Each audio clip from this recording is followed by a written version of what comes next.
Hoje, nós vamos estudar nada mais, nada menos do que esse tesouro materializado através do Livro dos Espíritos. Nós vamos estudar a pergunta 653. Nós vamos estudar a adoração exterior. Até que ponto que superstições, amuletos, adorações externas realmente são importantes ou não? Até que ponto que isso faz diferença na vida da gente ou não? Eu acho que hoje a gente vai ter a chance de tirar muitas dúvidas, né? De muita gente através da fala aqui de Allan Kardec junto à espiritualidade superior. Então, para quem gosta de anotar, pergunta 653, 653 de O Livro dos Espíritos. Adoração, tá certo? Exterior, tá bem? Então, bora lá, pessoal. Pergunta 653. Adoração exterior. Bem, você pratica adoração externa? Como é que isso funciona assim na tua vida, né? Vamos lá. A adoração necessita de manifestações exteriores? Pergunta Allan Kardec. Resposta. A verdadeira adoração é do coração, em todas as vossas ações. Lembrai-vos sempre de que o Senhor vos observa. Opa! Pum, pum, pum! Já tem a lapada do bem aqui, logo de cara. A chapuletada chegou, ó. A verdadeira adoração não é de fora, é do coração. Então, se liga aí, hein? Tem gente que adora, né, ficar dependente de questões externas aí. Se o seu coração não estiver vinculado, não serve de nada. A adoração exterior é útil? Uma pergunta ótima, né? Resposta, sim. Se não for em vão um simulacro. É sempre útil dar um bom exemplo. Porém, os que somente fazem por afetação e amor próprio, mas cuja conduta desmente sua aparente piedade, dão mau exemplo e fazem mais mal do que supõem. Gente, olha como isso aqui é profundo, hein? Por exemplo, a adoração externa, ela é útil? Sim, desde que seja feito de coração. Então, olha que interessante. Vamos lá. Primeira coisa, Deus precisa que a gente o adore para ele nos auxiliar? Óbvio que não, ele é Deus. Porque se Deus for carente como a gente, nós estamos perdidos, né? Quem precisa manifestar o nosso amor a Deus somos nós, é diferente. Então, a necessidade de externar esse afeto, esse carinho, é do ser em evolução. Por quê? Porque à medida que a gente externa, a gente o quê? Cria um espaço de humildade e a gente se sente mais pertinho de Deus. Porque Deus sempre esteve pertinho da gente. Então, acredite, antigamente, né, se adorava, se criava totens para os deuses, né? As civilizações antigas. Depois, quando chegou a civilização monoteísta do judaísmo, criou-se outros tipos de formas de adorar. Vamos para o templo, né? Depois, vários tipos de adoração, cada um na sua cultura, na sua forma, né? Olha, vamos botar um batuazinho aqui, uma fitinha aqui no braço, bora botar uma colarzinha aqui, benze aí, por favor, né? Assim, vamos fazer assim. Gente, tudo isso tem o seu valor, claro que tem, para nós. E para Deus é o sentimento. Então é uma coisa que você tem que entender. Porque tem muita gente que fica perigoso. Vou te dar um exemplo. Imagina uma pessoa que ela é católica, muito católica. E aí ela tem um padre que ela gosta muito. Então ela comprou uma correntinha. Entendeu? Aí ela vai e fala, ô padre, o senhor benze para mim? Aí o padre foi lá, benzeu. Em nome do Pai, do Filho, do Espírito Santo, Ave Maria, cheia de graça, Senhor é convosco. Então o padre benzeu. Aí você tá toda feliz, né? Começa a usar. Nossa, agora nada de mal vai me acontecer, porque eu estou usando a correntinha abençoada, porque o padre fulano de tal, ele é maravilhoso, né? Ele é uma bênção de Deus, essa correntinha vai me proteger. Pergunta, a correntinha vai proteger? A corrente em si? Você acha que é a corrente que protege? Claro que não. É o que está sendo dito aqui. Corrente é só corrente. Mas a fé que essa senhora passou a sentir pelo fato do padre ter feito a proteção na corrente, faz ela se sentir melhor e protegida. Então a vibração dela está mais elevada. Essa fé verdadeira, essa demonstração verdadeira de crença de que Deus a protege, foi a pergunta que eu li aqui. Faz com que a espiritualidade superior a envolva em amor e carinho. Mas não é por causa da corrente. A corrente é a desculpa. Entendeu? Por que você tem que entender isso? Vamos supor que amanhã essa senhora vai fazer uma viagem. Sem querer, ela tira essa corrente, toma banho, sei lá, em algum lugar, e ela perde a corrente. Se for uma pessoa radical, o que vai acontecer? Ela vai falar, meu Deus, perdi minha proteção. Olha o perigo disso. E agora? Agora a minha vida, estou exposta. Nossa, perdi minha proteção. Estou viajando. Nossa, só vou voltar para casa daqui a tanto tempo. Não vou ver o padre fulano de tal. Imagina. Aí a pessoa começa a pensar num monte de coisa ruim. Ai, agora, será que vai ter um acidente na estrada? Nossa, será que vão me assaltar? Será que vai acontecer X? É Y? É Z? Porque eu estou sem minha corrente. Pronto. Virou apego. Olha como isso é profundo. O que era fé, o que era uma coisa que podia ser bonita, virou apego. Porque a pessoa projetou na corrente a bênção de Deus, o que é um absurdo, sem tamanho, né? Você acha que Deus vai deixar de te proteger porque o objeto material não está pendurado aí no teu pescoço? Uai, se Deus fizer isso, ele deixou de ser Deus. Tem o menor cabimento, entendeu? Mas aquela senhora, como ela associou que a fé e a proteção estavam na corrente, a ausência da corrente faz ela se sentir vulnerável. Mas a espiritualidade superior está do lado dela do mesmo jeito. Deus continua amparando do mesmo jeito, só que provavelmente ela não vai se sentir amparada. Por quê? Porque essa senhora, ela criou a associação de que ela só estaria protegida se tivesse a corrente. Você está entendendo? Então, isso que a gente tem que entender. Respeitar a necessidade que muita gente tem de imagem, que muitas pessoas têm de referências, porque não quer dizer que é errado, gente. O errado, aí errado, é o apego. Apego é ruim. Entendeu? Vou te dar um exemplo. Você tem uma fitinha do Senhor do Bonfim. Então, pessoal, muita gente de Salvador aqui na Bahia. Quantas vezes eu fui em Salvador, o pessoal me dá fitinha do Senhor do Bonfim. Eu vou deixar de usar a fitinha, a pessoa vai ficar feliz, né? Ô, Ricardo, dá com o maior carinho do mundo, vem com as cocadinhas, né? Fala assim, ó, tem um presente para você. Eu vou lá, beijo a cocada. E como também, né? Lógico. Não, mas são as cocadinhas, meu. Cocada baiana, vamos respeitar. Que delícia, hein? Pô, vem com a fitinha. Pessoa, essa fitinha tá abençoada. Tem gente que fala assim, nossa, eu rezei e pedi a Jesus por você. Cara, pega na hora e põe a fita. Aí a pessoa tá lá, mas com todo respeito, eu não tô botando a fita porque aí agora eu tô mais protegido. Não, a pessoa vai ficar feliz. O que me custa botar a fitinha? Ainda dou um beijo na fita, entendeu? E vai ficar aqui. Agora, passa o tempo, dia a dia, rompeu a fitinha. Não vai mudar em uma vírgula a certeza que eu tenho que Deus me protege. Mas a pessoa que deu vai ficar feliz. Você está entendendo isso? O que vale é o sentimento de cada um, daquele que doa, daquele que recebe. Tá? Presta atenção nisso. Vamos lá, vamos continuar. Olha só a fala do Espírito de verdade. Segundo, pergunta 654. Deus tem preferência pelos que o adoram desta ou daquela maneira?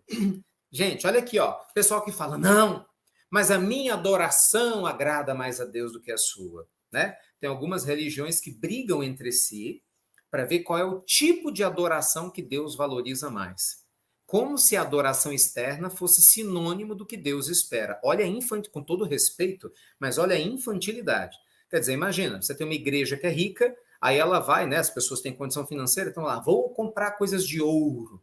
Aí você tem uma igreja que é pobre, de repente faz tudo, sabe? Uma festinha, uma coisinha simples assim. Quer dizer que Deus vai adorar o outro porque é mais rico, a minha adoração é maior. Gente, pelo amor de Deus, você está falando de Deus. Ei, acorda, criatura. Você está falando de Deus, meu filho, pelo amor. Você acha que Deus está preocupado se o trem é de ouro, de bronze, de prata, de metal? Deus não está preocupado com isso, não. Quem se preocupa com isso é você. Sou eu, nós que somos egocêntricos, apegado à matéria. Deus está olhando o coração, o sentimento. Agora é lógico, essa pessoa fez o trem lá, dourado e tal, mas ela, sabe, ela realmente está ali com o coração e a alma se entregando, o Senhor da vida valoriza o sentimento. Coincidentemente, tem ouro no final das contas, mas não faz diferença nenhuma. Agora, a outra parte lá da igreja que está tudo simples, feito tudo de madeira, tudo velho, mas aquelas pessoas estão com uma fé gigantesca. É lindo. Entende? É o sentimento, gente. É o sentimento que vale. Não se apegue. Lembra de Jesus. O homem, né? O sábado foi feito para o homem. Não é o homem que foi feito para o sábado. Jesus, ele bateu muito de frente com essas questões externas. Olha os vendilhões do templo. Jesus, né, deu uma chacoalhada lá no povo que ficava manipulando a fé dos outros, a fragilidade alheia, para fazer as pessoas acreditarem que ela só teria proteção se ela comprasse alguma coisa. Isso é um absurdo, isso é uma falta de caridade. E você tem que acordar também se você ainda acredita nisso, né? Ainda tem essa também, que você também ajuda. Ó, para de ajudar! Poxa, Jesus mostrou que é a fé que faz a diferença, é a oração que faz a diferença, é a postura que faz a diferença. Não é uma questão externa. Não é se você mora num palácio, num bangalô, ou na rua, que vai fazer Deus olhar mais ou menos para você. É a tua alma, a tua moralidade, sua compaixão, entendeu? É isso que faz diferença. Então vamos lá. Deus tem preferência pelos que o adoram dessa ou daquela maneira? Resposta: Deus prefere os que o adoram do fundo do coração. Ó, pergunta 654, anota aí.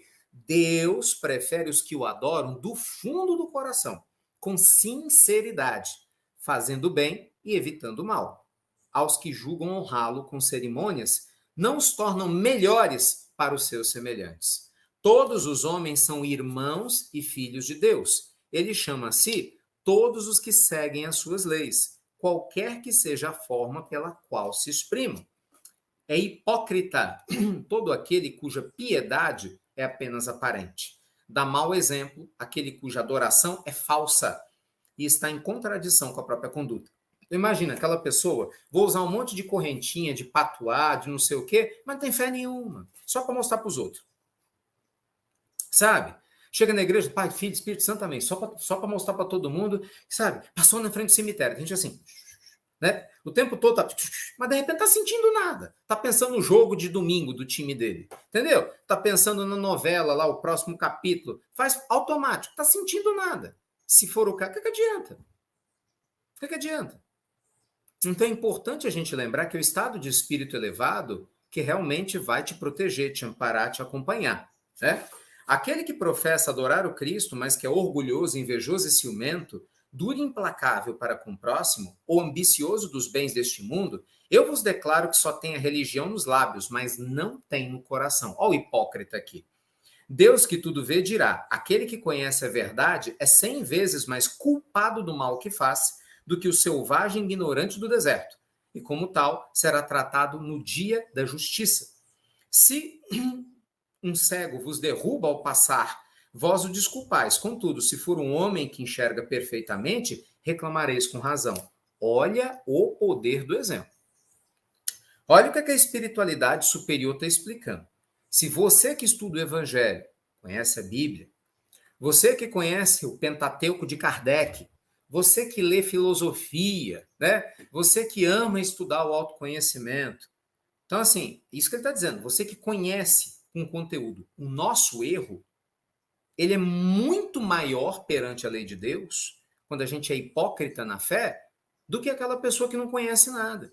Quando você fala assim, mas tem um povo lá no interior da África, sabe, que às vezes ainda mora numa tribo e não sei. Pois é, ele está no processo evolutivo dele. Com certeza, a proporção de exigência que a lei divina tem dessa pessoa é muito diferente do que a lei divina espera de você que está assistindo esse evangelho, por exemplo. Espera de mim que estou fazendo esse evangelho aqui.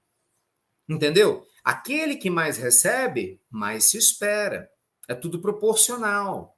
Então, olha como isso é fundamental, gente. Não pergunteis, pois, se há uma forma de adoração mais conveniente, pois equivaleria a perguntar se é mais agradável a Deus ser adorado no idioma do que em outro. Ainda uma vez vos digo, os cânticos só chegam a ele pela porta do coração. Ai, ai, meus amigos, ai, ai. Então, às vezes você vê aquela pessoa, sabe? Ela brigando pelo ego. Não, porque eu fiquei cantando 3 horas no altar, louvando a meu Deus, louvando a Jesus, mas faz isso para contar para todo mundo na igreja. Tá esperando palma. No final das contas, estava lá 3 horas rezando, mas olhava para o relógio o tempo todo. Aí tomara que passe. Ai, como eu tô cansado. Ai, que vontade de voltar para casa. Olha que fome. Que não sei o quê. Mas eu não estava conectado nada. Mas, pô, agora eu posso falar que eu fiquei 3 horas rezando. Entendeu? Qual que é o valor que isso tem?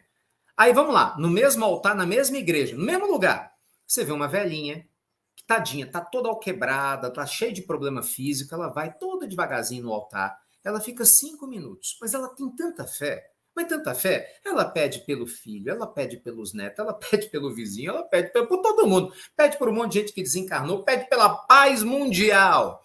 Ela é uma velhinha semi-analfabeta, não sabe nem rezar direito, não sabe as músicas da igreja, não sabe nada. Mas a fé daquela mulher é tão grande que ela rezou 5 minutos. Vai valer 1000 vezes mais do que aquela pessoa que ficou 3 horas na frente do altar para todo mundo ver, para contar vantagem na frente de todo mundo, que a fé era minúscula. Tá entendendo? Então, gente, veja, a gente passa por isso hoje igualzinho na época do Cristo. Não mudou muita coisa não, pessoal. Mudou não. Na época de Jesus, ele não chamava os hipócritas de túmulos caiados? Jesus era bravo com hipocrisia.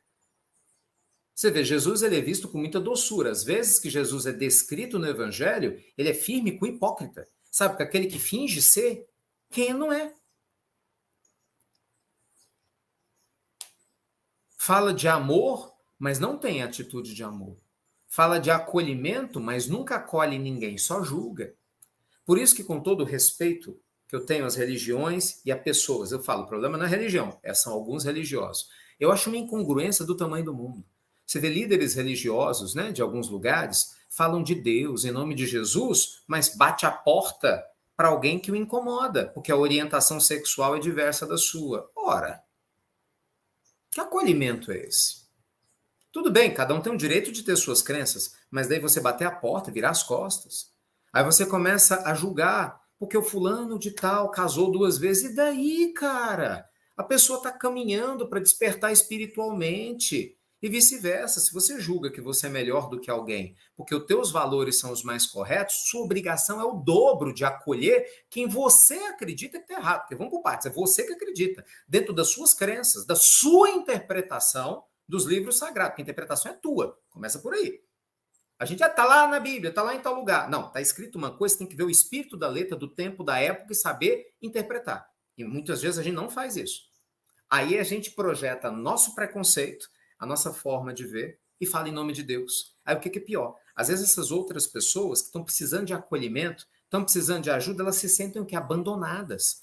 Por quê? Porque são maltratadas. Estão com dúvida, estão com crises existenciais, vão buscar igrejas, instituições religiosas de todas as formas, mas vê as portas se fecharem. Porque o preconceito e a hipocrisia daqueles que estão lá na frente, dizendo, estamos lutando pela Bíblia, estamos lutando pelo Evangelho. Me perdoe, você está lutando pelo teu ego. Você está lutando pela tua cabeça torta do que você acha que Jesus quis dizer ou que Deus falou em algumas coisas. Tome cuidado, porque Jesus foi o ser mais includente da história. Jesus abraçou todo mundo. Até ladrão Jesus abraçou. Olha o fim da vida física do Cristo, pelo amor de Deus. Como é que você vai falar que Jesus é preconceituoso? Como é que você vai usar Jesus como referência para ter preconceito? Com quem quer que seja. Então, assim, gente, cuidado. Né? O Evangelho, ele vai trazer para nós um nível de percepção da vida bem diferente da percepção que às vezes é conveniente para a gente. Então, nós temos que tomar cuidado com isso, viu? Conveniente. Santo Agostinho falava disso. Um dos piores males do ser humano, ele falava na época dele, né? Ali estava nascendo a igreja, os primeiros textos bíblicos, é as pessoas quererem ler um texto sagrado e do jeito que lhes apeteça. Então tem que tomar cuidado. Então, gente, lembremos, Deus é amor, Deus acolhe, Deus auxilia. E repito, se você se acha melhor do que alguém, não fique na posição de quem está em cima. Vou rezar por essa alma impura, perdida. Tipo, não. Jesus contou a parábola do pastor. Qual é o pastor que tendo 100 ovelhas, falava Jesus? Uma se perdeu. O pastor guarda as 99, protegida, e vai atrás daquela que se perdeu. O pastor não vira as costas para aquela que se perdeu. O Cristo disse isso. Ou você discorda de Jesus também, ô criatura? Você quer discordar dele? Então seja melhor do que ele. Ame mais do que ele. Aí você tem o direito de tentar discordar dele e explicar por quê. Porque até lá é loucura. Então, se Jesus ensina isso, que direito que eu tenho de achar que eu sou melhor do que quem quer que seja porque eu acho que fulano se perdeu? Vira as costas e vai lá ajudar, ué. Você não é melhor? Então, assim, tem umas coisas muito esquisitas que a gente faz na vida. A gente não entende que a vida não vai para frente. A gente não entende muitas perseguições que a gente tem. A vida que muitas vezes nós temos contraditória. Então, tomemos muito cuidado, né? Nosso evangelho nos auxilia a ver o amor como sendo a base daquele que aceita, que ajuda cada um a refletir, para fazer suas melhores escolhas, com consciência. Com certeza, gente, cada um herdeiro de si mesmo, não é? Eu cometo erros, eu sou herdeiro dos meus erros, dos meus acertos. Você comete seus erros, você é herdeira e herdeiro dos seus erros, dos seus acertos. Não tem como transferir. Então, nós somos uns pelos outros. Nosso papel é nos auxiliar mutuamente e não nos julgarmos mutuamente. Profundo, meus amigos!